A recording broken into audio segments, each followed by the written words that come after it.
You are listening to the 2 and Out CFL podcast, a proud member of the Canadian Football Podcast Network. Well, everything I've seen on Twitter or, on various websites has been that Josh Freeman is struggling. So surprise. He's playing like Josh Freeman is what I get from that. Grab some poutine and a double-double. It's time for the 2 and Out CFL podcast. Now they have to kick it out, and they do! Every week, Travis Currah. Does anybody still care about this podcast? And Brazilian Ty. Hunters are people, too. Talk fantasy football, bring you the latest in CFL news, and sprinkle in a little bit of nonsense. Are you kidding? This is unbelievable! Ready, set, hunt! Episode 102 of the 2 and Out CFL podcast with Travis Currah and Brazilian Ty. Grabbing a double-double has an entirely new meaning after last week, Ty.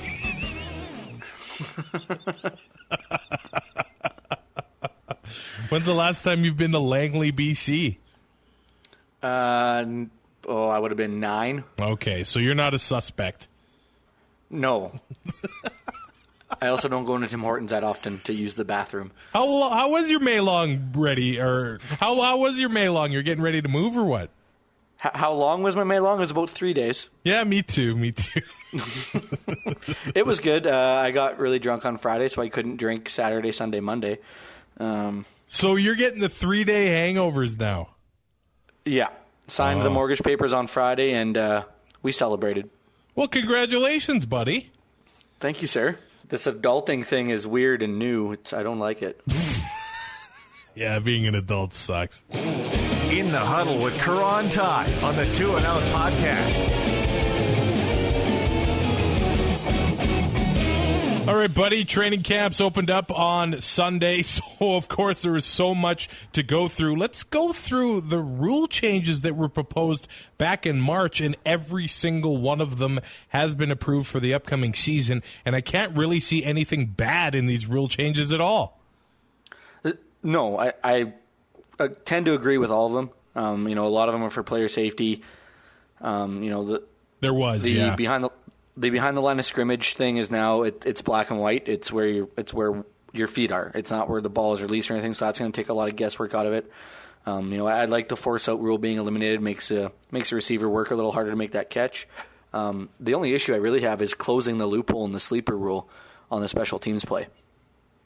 Yeah, I saw that. That was interesting to me. They are getting trying to get rid of a lot of the gray area when it comes to certain rules. I do see they've expanded the definition of spearing. Basically, any low hit you can't do, but you can against a low running runner, so like a running back. I could see that bringing on some arguments, but the biggest rule change we have here is illegal contact on a receiver can no longer be a play coaches can challenge. Thank you for making this change. Oh, that's huge. It's going to speed the game up. You're not going to be sitting there waiting for a coach to see reviews or see replays, and then decide to throw the flag. And they take 3 minutes to look at it. Well, You're making a call on a judgment. It's not a black and white call, so they're going to have to take a long look at it to make up their mind. So this way, it just eliminates that, and we can get on with the game. No more fishing. The coach has got a little bit too much power there for a little bit, so I'm glad that one is gone. And I do like the replay official automatically reviewing potential touchdowns. They should be able to do that fast. Maybe I'm looking at that from an optimistic point of view. They should be able to review these things very, very fast, but plays marked down short of the line when it appears obvious a touchdown has been scored, they will review it automatically just in case, so the official doesn't have to call upstairs and do all that fun stuff to get that in there. But there's some good rule changes here, some safety for the players added into the season to go along with the extra bye week and the practice changes, no pads during the season, and I don't see anything bad at all. But training camp isn't exactly the safest place to be for players. It opened on Sunday. There are a lot of battles to look forward to. Off the top of your head, are there any battles you are watching? It'll be interesting to see who gets the backup job in Calgary, only because we don't know who any of these guys are. Yeah, that's and a big one. We might not get to see them play all that often. And maybe in Montreal, out of the 5 quarterbacks they have in camp, which, it is what it is. It's camp. Just to see who comes out 1, 2, 3, and that might be a little intriguing, but I still think they're going to be bottom of the league this year, so it might not be that big of a deal. That's got to be the lesser of 5 evils, no matter who wins that job. Kavis Reed has had a long time to get some quarterbacks there, and those are your 5 choices? 2 years ago, they had 7 quarterbacks playing 1 preseason game. So having 5 that's minor. Yeah, that's nothing, but when you're starting quarterback, I'm sure if you dig back into the archives, there were once upon a time when I was a big Drew Willie fan. He's got to be the favorite heading into camp. Well, everything I've seen on Twitter or on various websites has been that Josh Freeman is struggling. So surprise, he's playing like Josh Freeman, is what I get from that. But so it makes Drew Willie the favorite, which means another 4-win season in Montreal. Is that being a bit generous? People are going to start the bench starting Week 17 against Montreal. Do we need another Brazilian wax bet on the Alouettes? I don't know if I want to do it in Edmonton. Too many people know me there. See, Winnipeg was safe. Would you do that again with somebody you were familiar with? Like, what if I did it? Would you be gentle? Always, man, always. Then absolutely. And it looks like the backup could be Matthew Schultz. We have seen some from him before, but it is a bad situation at quarterback for the Alouettes. I do like the running back situation in Calgary. That's going to be a fun one. Terry Williams burst onto the scene last year, and he actually did so well in his first game, he puked on the sideline. So if he runs that hard again, then he's got a shot at that starting spot in Calgary. But from Edmonton, they release John White. Could that be an option to head down the QE2 and go play in Calgary? I think it's a definite option, whether or not Dave Dickinson takes that shot, or that being said, John Huffnagel. But barring anything unfortunate happening in camp or someone else other than Terry Williams having an unreal camp in preseason, he's got to be the favorite. And even with John White getting released, I mean, American quarterbacks are a dime a dozen, and John White hasn't been healthy for 3 years. So is that really a shot you want to take if you're Calgary, if you have a capable back already? And as we get ready for the season and fantasy is right around the corner, I'd like to stack up on the cheap running backs that nobody really knows about yet. And that's where a lot of the real value comes. Terry Williams had some good value last year. Hopefully he can do it again this year. Some running backs that were expensive last year were basically anybody in BC. Jeremiah Johnson is a touchdown machine. They have, all reports say, about 50 new players to the team at camp this year. That is an absolutely massive number. Ed Hervey is making a lot of changes. Yeah, well, and they finished dead last year in the West Division, so changes had to come. And it's almost like they knew that, maybe it's not the coach. Maybe it is personnel. They had some injuries and everything last year, but I mean, the O-line wasn't good, which in turn affected the rest of the offense, and they just couldn't get anything going. But like 50 new players, it seems like a lot, but I don't know how many new players will actually be on your opening day roster. But I mean, you can't argue with them giving guys looks because last year it just didn't go well. Well, the entire secondary is going to be new, so that's about 10% of that 50 right there already. And speaking of that offensive line, Jovan Olafioye was a long-time BC Lion, went to Montreal, but then ended up getting released, and about 10 minutes later signs back in BC, so he is back in Vancouver, and suddenly that offensive line is looking pretty darn good again. It does, and with a mobile quarterback like Jennings, you need an offensive line that can move around and can pull guards and help your quarterback scramble if he needs to from the weak side. So it's not a bad avenue. You can get a veteran in there like Olafoye. So BC could surprise some people. I don't know if it'll really be a surprise, but they're definitely going to be an improvement over last year. But somebody in that West has to miss the playoffs, and it's a really good team is going to be out again this year. It'll be fun to watch the Eskimos. They're without some big-time receivers from years past. We are without a Darius Bowman. We are without Brandon Zylstra.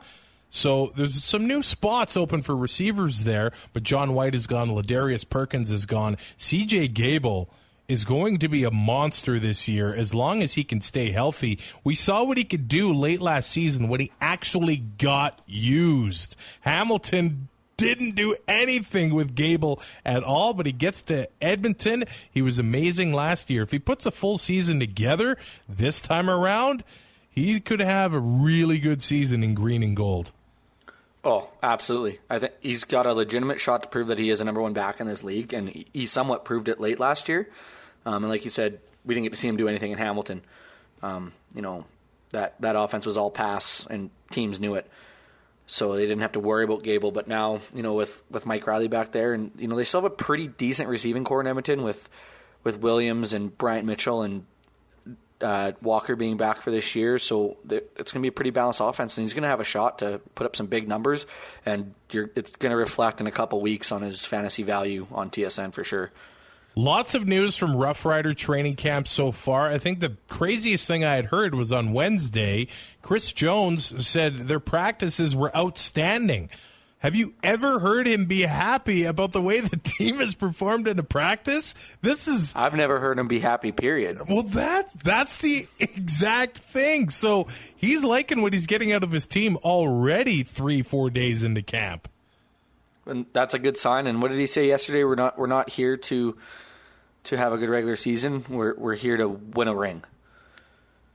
So, if the guys buy into that, this team could go somewhere this year for sure.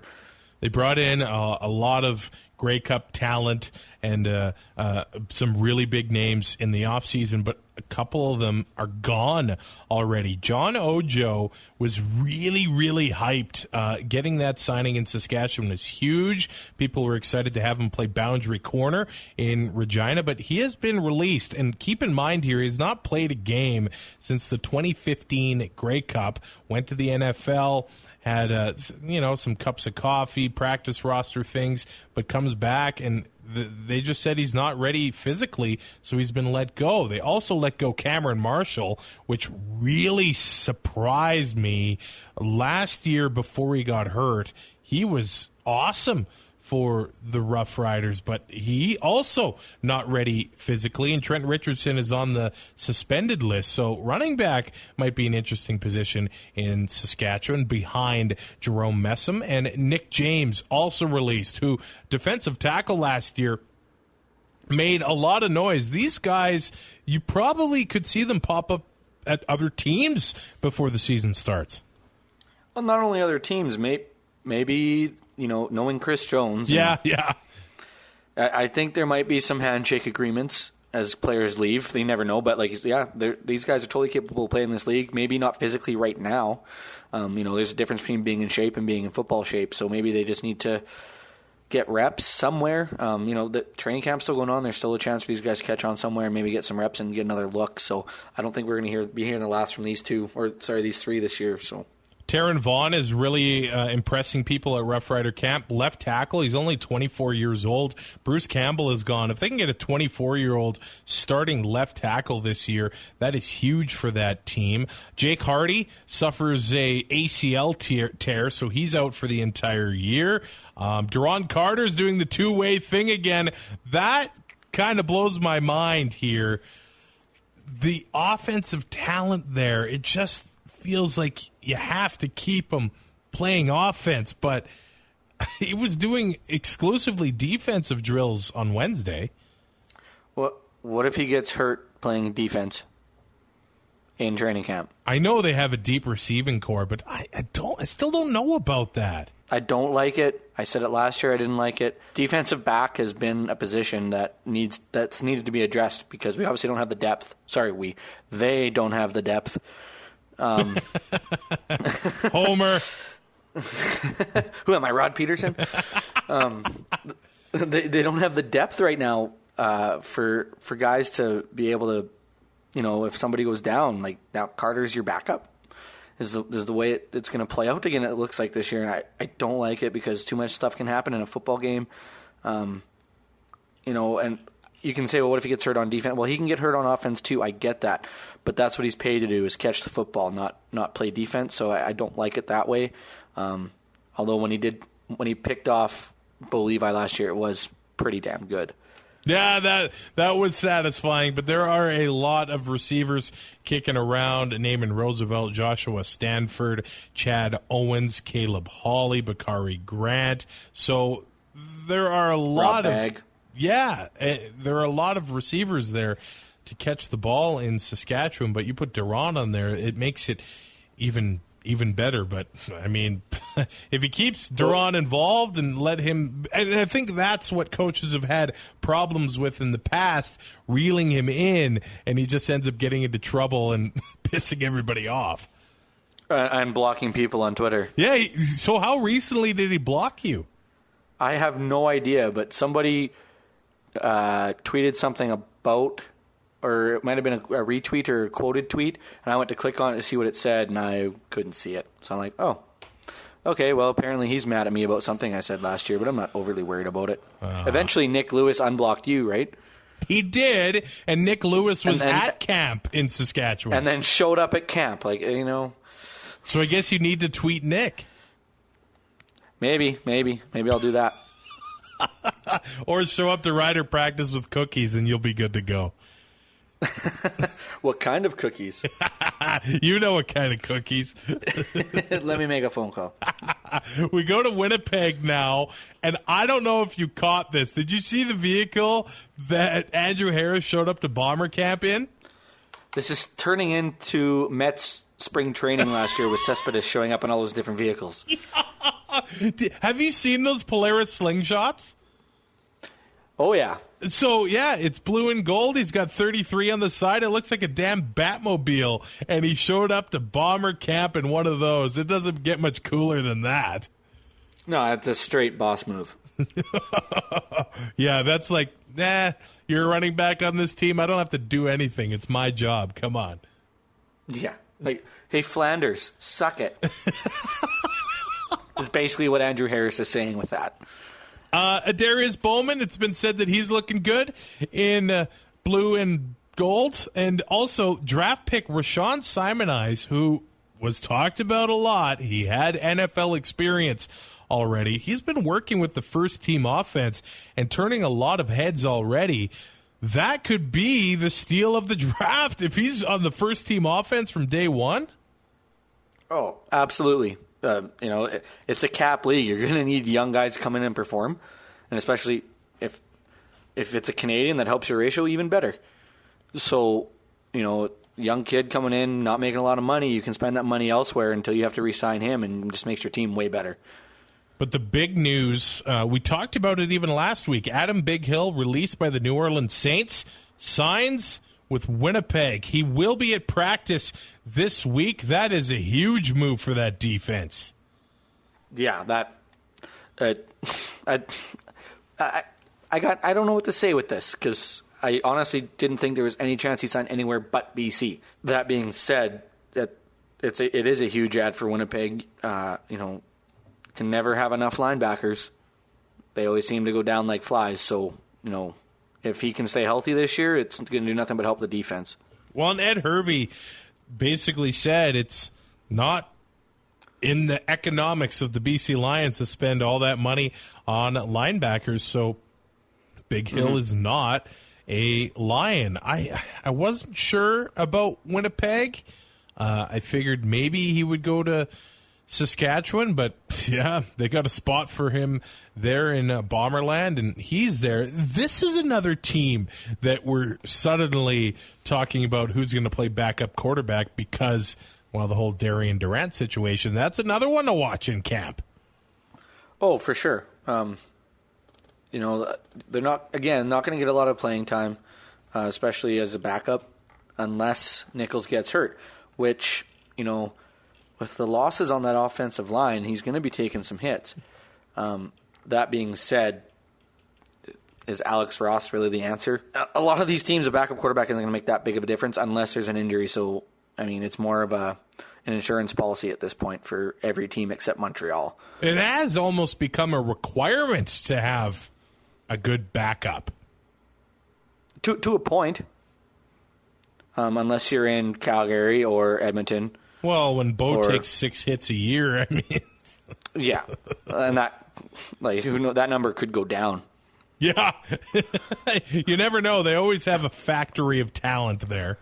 Yeah, but if you have a good, you don't want 2 number ones because then you don't have a number one.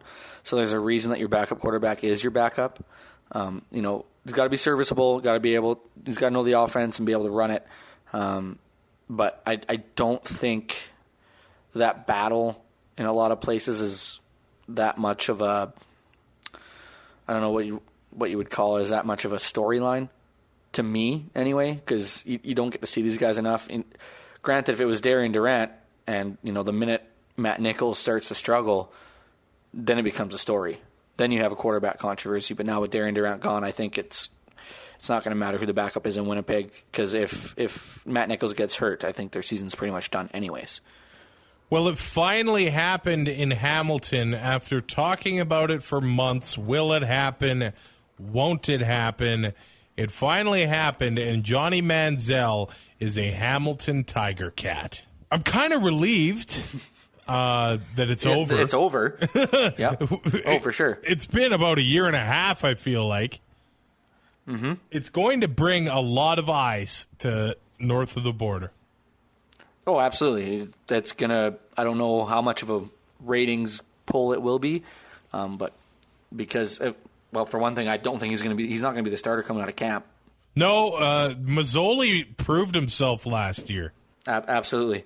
But I think Hamilton kind of got a little caught up in the circus trying to sign Manziel because they haven't signed their first-round draft pick yet. Yeah, they haven't done that either, and you kind of need to get that done because they did a lot to get that first-round pick. Then again, Ken Austin's involved, so maybe the communication has been lost somewhere, which is a shocker. Yeah. But really, you gotta get on that at some point here. Get this kid signed and get him some reps. And what if he's good enough to make the team? He's a first-round pick. You obviously picked him in the first round for a reason. First overall. Come on, guys. I get it. Johnny Manziel, you had him on your nag list for years, and now you finally got the chance to sign him and all this. But you gotta sign your draft pick. That's something that needs to get done. And at what point does it become too late for him to come into camp and even get a legitimate shot? So Manziel is still only 25. He had 14 games in the NFL. And who knows really how bad or how good he really is, because it was with Cleveland. If it was any other team, I would like to think that the results probably Cleveland's would have been won one better. game in 2 years, and they gave their coach an extension. I make fun of Montreal, but holy crap. I actually think... Well, the Browns did a lot of moves. This is not an NFL podcast, but the Browns had a lot of positive moves, at least on paper this offseason. Up until last, I'm pretty sure the Alouettes might have a chance against them. I'm not getting into this debate. I'm not debating you. I'm pretty sure that the Stampeders would beat the Browns. I'm not even going to argue about that. But I think they'd be favorites. The worst versus the worst. Now, that's the real conversation. But Manziel's going to show up. He signed a 2-year deal, and of course he is coming here to get another shot in the NFL. So he is going to do his damnedest to get onto the league or onto the field. Do you see him starting a game this year? What is the over-under there, 1.5? It really depends on Jeremiah Masoli. It does. If he plays like he did last year, he's not going to see a start. No. If he starts to struggle midway through and, they're 2 points back of a playoff spot and maybe the team needs a shake-up, then maybe I see it. Or if, God forbid, Masoli gets hurt.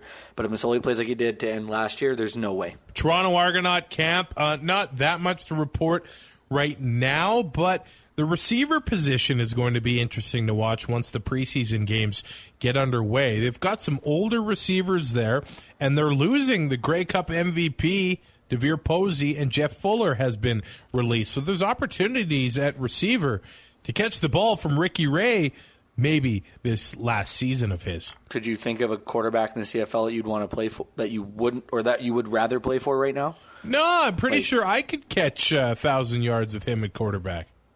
Oh, your hands would be pretty frickin' sore, but yeah. Well, I don't know if I could run 1,000 yards in a 18-game season, but... Well, no, like you would have no yards after catch. No yak. Like I love you, but come on. Hey, I had one of the greatest. Oh my God! I played cricket in junior high, and I'm pretty sure we were down about 30 runs. Are they even called runs in cricket? I think so. We were down the last two batters, and we came all the way back. It's like a fishing story, you know, the 6-foot fish that broke your line. We were down 35 runs and came back and won that bad boy. You know how many pylons I had to run around for that? Canadian cricket is the most embarrassing thing you've ever seen. Softballs on top of orange pylons for the wickets. That thing on Twitter right now about, you know, your weirdest sports accomplishment or whatever that's going around, I think you need to tweet that. That is one of them, although dodgeball champions, grade 12 intramurals, that is one of them as well. I was a healthy scratch in the championship game. I remember that. Did I scratch you? Yep, for a guy who hadn't played the whole tournament. I don't want to get into it. And we're still friends? Maybe I'm just biding my time. I'm sorry, man. I'll give you the championship ring. I'll get you a replica. The sapsuckers. True underdog story. And while we're talking about receivers, Ottawa is another one of them. You basically have Ellingson and Sinopoli, and they lose Kreiner, Shaw, and Stangby. So there's going to be some new faces on that side of the ball with the Red Blacks as well. But to be honest, after Sinopoli and Ellingson, if those guys can have another 1,000-yard season each, it almost seems like you're going to be a decoy, and they still have Deontay Spencer. They do. So, I mean, you got three guys there that can all have 1,000-yard seasons, and you're not going to need. You need 2,500 yards from four other guys. So, I mean, it can be done. You know, that being said, not a lot of big names in line for that position. So, I mean, it'll be interesting to see who comes out of camp as a starting receiver for this team. I don't know enough about everybody that's in camp. Like, these names are the only one I recognize really is Dominique Rhymes. Yep. And as for Montreal, we've talked about the 5 quarterbacks there, but there's another receiver-less team as well. They have Chris Williams, Ernest Jackson, and B.J. Cunningham. Who else? And who's going to throw them the ball? So that was my next question. Does it really matter who they have at receiver? Can they run the ball every play? Until Sutton gets hurt again. Yeah. Well, he gets beat up because the guy... Oh, he's a warrior out there, but yeah. Oh, absolutely. But they can't throw the ball, so they got to rely on the run to hopefully try to set up the. I don't know what they're doing there. I've stopped trying to understand. They've needed a quarterback ever since Calvillo left, and everybody thought Crompton was the answer. I mean, his hair was good enough to be a starter. And then he cut his hair and had the family issues, and he's kind of fallen off the face of the earth. So, you know, without a quarterback in this league, good luck. If he didn't cut his hair, the Alouettes would be contenders. They might be great. They might be back-to-back Grey Cup champs in that East Division. All right, buddy. Well, that's episode 102 of the Two and Out CFL podcast. Life's about to get quite crazy for you. Are you moving all next week? One day? What are you doing? I have most of my stuff packed, so I just need to pick up the trailer, throw everything in there on Thursday, unpack Friday, and then I won't have cable till Thursday. So I think I might just pit in at Cheers or at Mom and Dad's. I haven't decided yet. All right, nice, man. So preseason starts on Sunday. I don't know if there's ever been a CFL game played in May, but May 27th, it's the Riders and the Eskimos, the first preseason game of the year. That one will be on TV. And then what game do we have after that? On Thursday, Montreal, Ottawa, and then all next weekend. We've got 3 games next Friday. So we're going to be watching some Canadian football very soon. I am so happy to have it back. I'll talk to you next week, Brazilian Ty. Absolutely. All right, buddy. Rate. I guess that's not ours. That's not ours. Yeah, okay, sounds good. Eskimo Empire inside joke. All right, buddy. Rate, review, subscribe on iTunes. Did you give us a 5-star rating yet, Ty? I think I went in there and did that. Okay, yeah, because it was either 3 or 4, you jerk. I think it. Well, no, it was an accident. Okay. I swear. Might have only been 3 after I lost the bet. All right, I'm glad it's 5 now. We'll talk to you next week. Have fun watching the football this weekend. Oh, I will. Thanks for listening. Find more great shows like this at CF Pod Network on Twitter.